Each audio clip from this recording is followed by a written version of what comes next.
একটা দাতা সংস্থা, একটা মানে কি বলে, আন্তর্জাতিক মুদ্রা তহবিল, যারা যে সমস্ত দেশে অর্থনৈতিক অসঙ্গতি থাকে, অর্থনৈতিক সমস্যা থাকে, তারা সেই সমস্ত দেশে ঋণ সহায়তা দিয়ে থাকে। তো আইএমএফ তেমনি বাংলাদেশে ঋণ সহায়তা দেওয়ার জন্য এসেছে, যেটা আমি প্রথমেই আপনাদেরকে ব্যাখ্যা দিয়ে বলেছি।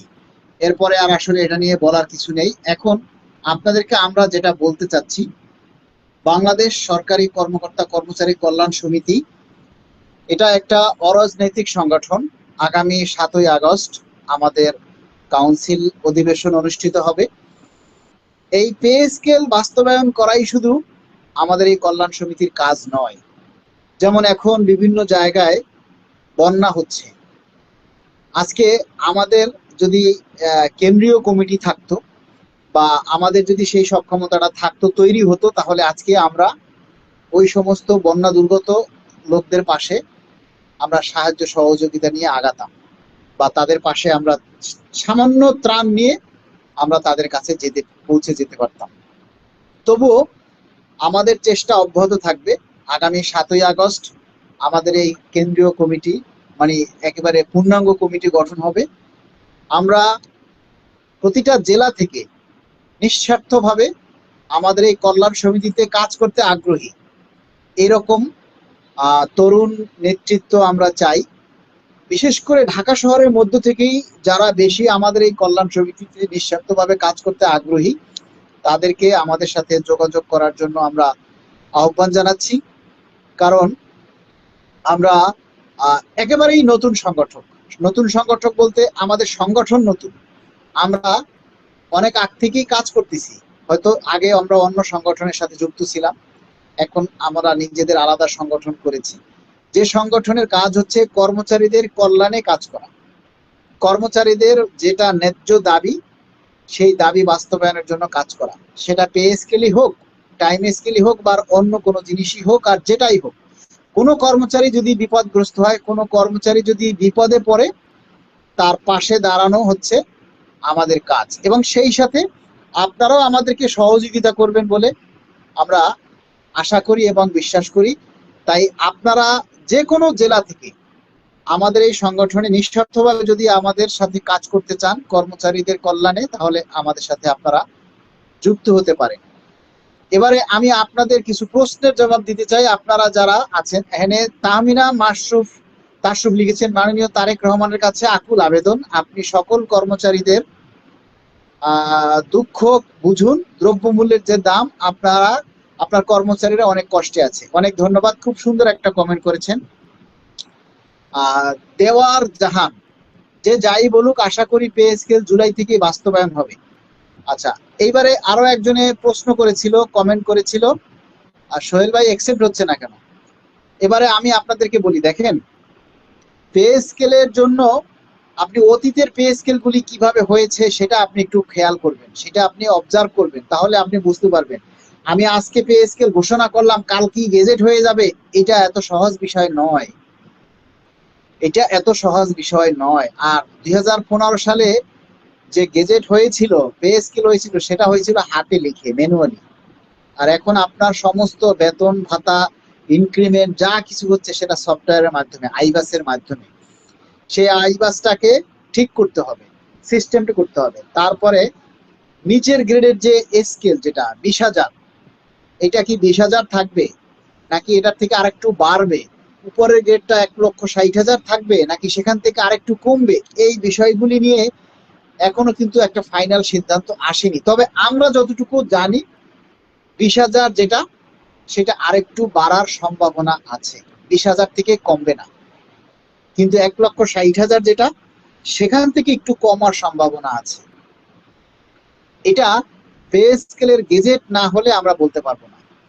একজনে প্রশ্ন করেছেন, আমি দেখেছি কমেন্টটা, সেখানে তিনি লিখেছেন যে যদি 1 জুলাই থেকে পে স্কেল হয় আর যদি 2 মাস পরে প্রজ্ঞাপন হয়, তাহলে আমরা কি করে বুঝবো যে আমার কত টাকা বাড়লো?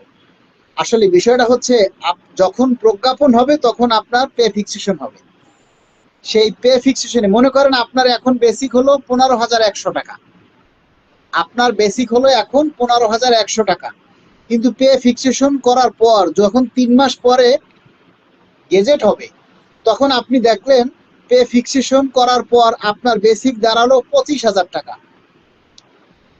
25,100 টাকা ধরেন, সোজা করে বললাম। তাহলে আপনার এখন হলো বেসিক 15,100 টাকা, পে ফিক্সেশন করার পর আপনার বেসিক দাঁড়ালো 25,100 টাকা, তাহলে বাড়লো কত? 10,000 টাকা। ওই 10,000 টাকাই তখন আপনার বাড়তি হলো, অর্থাৎ 25,100 টাকা হিসাবেই আপনি বেতন ভাতা বাড়ি ভাড়া অন্যান্য সবকিছু পাবেন।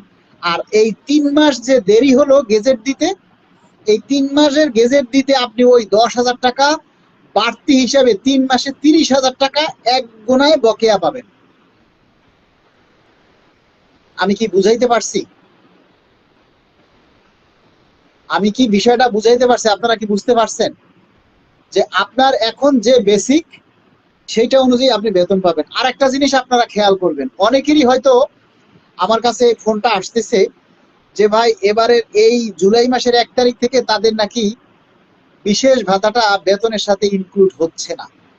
এখন আপনার দপ্তর থেকে আপনার বেতনের সাথে এই বিশেষ ভাতাটা ইনক্লুড হবে কিনা এটা একটু খেয়াল করবেন। আর এটা একজনের যদি বন্ধ হয়, যেহেতু এটা সফটওয়্যারে দেয়, একজনের যদি বন্ধ হয় তাহলে সারা বাংলাদেশের সকলের জন্য বন্ধ হবে, কারণ ওইটা তো আর একজনের জন্য সফটওয়্যার তৈরি করা না।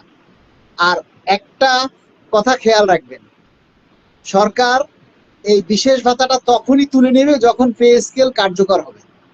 এখন এই 1 জুলাই থেকে যদি আপনার এই বিশেষ ভাতাটা উঠে যায়, তাহলে আপনি আরো ওভার শিওর হবেন যে এই 1 তারিখ থেকেই পে স্কেল কার্যকর হবে। এখন গেজেট 3 মাস পরে হোক আর 4 মাস পরে হোক, আপনি বকেয়া পাবেন। আরেকটা কথা আমাকে আপনারা বলেন তো, যেই দেশের মহান সংসদে পে স্কেল বাস্তবায়নের ঘোষণা হয় এবং সেই ঘোষণার আগে পে স্কেল মহামান্য রাষ্ট্রপতির অনুমোদন হয়, মাননীয় প্রধানমন্ত্রীর অনুমোদন হয়, তারপরে মহান সংসদে ঘোষণা হয়েছে, সেইটা কি চাইলেই বাদ করা যায়? চাইলেই সেটা বাদ হয়ে যায়? এই ধারণাটা আপনাদের কই থেকে হয়? আপনারা একটু হলেই বলেন পে স্কেল হবে তো? আজকে আমাকে একটু আগে একজনে মেসেজ লিখেছে, ভাই পে স্কেল হবে তো? তারে আমি কি বলবো বলেন? এখানে না হওয়ার, পে স্কেল না হওয়ার মতো কোনো কিছু আজ পর্যন্ত ঘটছে? সবচাইতে চুতিয়া হইলো আমাদের দেশের মিডিয়ারা। আপনাদেরকে বারবার বলেছি যে ভাই আপনারা আপনাদের দাবিটা প্রচার করেন। আমরা যে দাবির কথাগুলি বলি, এই যে জুলাইয়ের মধ্যে গেজেট চাই, আমরা সর্বশেষ একটা আলটিমেটাম দিয়েছি সরকারকে যে আগামী সেপ্টেম্বরের মধ্যে যদি পে স্কেলের প্রজ্ঞাপন না হয় তাহলে কিন্তু আমরা আন্দোলন দিতে বাধ্য হব। এখন অনেকেই বলছেন ভাই সেপ্টেম্বর কেন, এ তো অনেক দূর, সরকারকে গেজেট করার জন্য সময় দিতে হবে না? সরকারকে পে স্কেলের গেজেট বাস্তবায়ন করার জন্য কি সময় দিবেন না আপনি? এই যে আগামী 15 তারিখ সচিব কমিটির আরো একটা মিটিং হবে এবং সেই মিটিংটা হবে মন্ত্রিসভায়, এবং দেখেন এই মন্ত্রিসভায় কিন্তু এই যে মিটিংগুলি হয় সেখান থেকেই কিন্তু চূড়ান্ত অনুমোদন হবে। এখন এই মন্ত্রিসভায় চূড়ান্ত অনুমোদনের পরেই কিন্তু এটা আবার ভেটিং এ যাবে, আইনি জটিলতা আছে, আরো অনেক প্রক্রিয়া আছে, যেগুলি শেষ করার পরেই হলো গেজেট আকারে জারি হবে। কিন্তু আমরা সবাই অস্থির।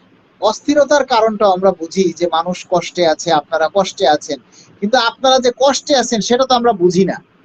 আমরা তো দেখি আপনারা সবাই ভালো আছেন, আমরা দেখি আপনারা সবাই ভালো আছেন, কারণ আপনারা কেউ পে স্কেলের দাবি করেন না। আপনারা কেউ পে স্কেলের দাবি করেন না। আমরা পে স্কেল নিয়ে যদি একটা দাবি করি আপনারা সেটা প্রচার করেন না। আপনারা বলেন আমাদেরকে ভিউ ব্যবসায়ী। সোহেল ভাই আপনার রিকোয়েস্ট বারবার অ্যাকসেপ্ট করতেছি কিন্তু হচ্ছে না তো, কেন হচ্ছে না জানি না, বারবার এডিং দেখায়, ঘুরাচ্ছে। তো যাই হোক, আপনারা আমাদেরকে ভিউ ব্যবসায়ী বলেন, আমরা ভিউ করে কোটি কোটি টাকা রোজগার করে ফেলতেছি, এতে আপনাদের সমস্যা। আপনারা কেন সেই ইনকামটা করতে পারতেছেন না বলেন? আমরা যদি ফেসবুক থেকে এই ভিডিও করে কথা বলে ইনকাম করতে পারি তাহলে আপনি কেন পারেন না? আমি যদি ভিউ ব্যবসা করি, ইনকাম করি, তাহলে আপনাদের সমস্যা কোথায় বলেন? আপনাদের সমস্যা কোথায়? রুবেল লিখেছেন ভেটিং কি? ভেটিং হচ্ছে ট্যাক্সের আওতায় নেওয়া, ট্যাক্সের মধ্যে ফেলানো, সেটাকে ভেটিং বলে। মানে পে স্কেলের সাথে ট্যাক্স রিলেটেড যে জিনিসগুলি, সেই জিনিসগুলিকে নিয়ে যাচাই বাছাই করা, এটাই হলো ভেটিং। তারপরে 2015 সালে আওয়ামী লীগ সরকার আপনার পে স্কেল বন্ধ করে গেছে আইন করে, সেই আইনটাকে আবার বাতিল করতে হবে, তাই না? তো যত যাই হোক, আগামী যেহেতু 15 তারিখে সচিব কমিটির মিটিং আছে, আপনারা সবাই সেই মিটিং এর আগে এই দাবিটা করেন, আমরা দ্রুত প্রজ্ঞাপন চাই, 3টি টাইম স্কেল আমরা পুনর্বহাল চাই। যারা টাইম স্কেল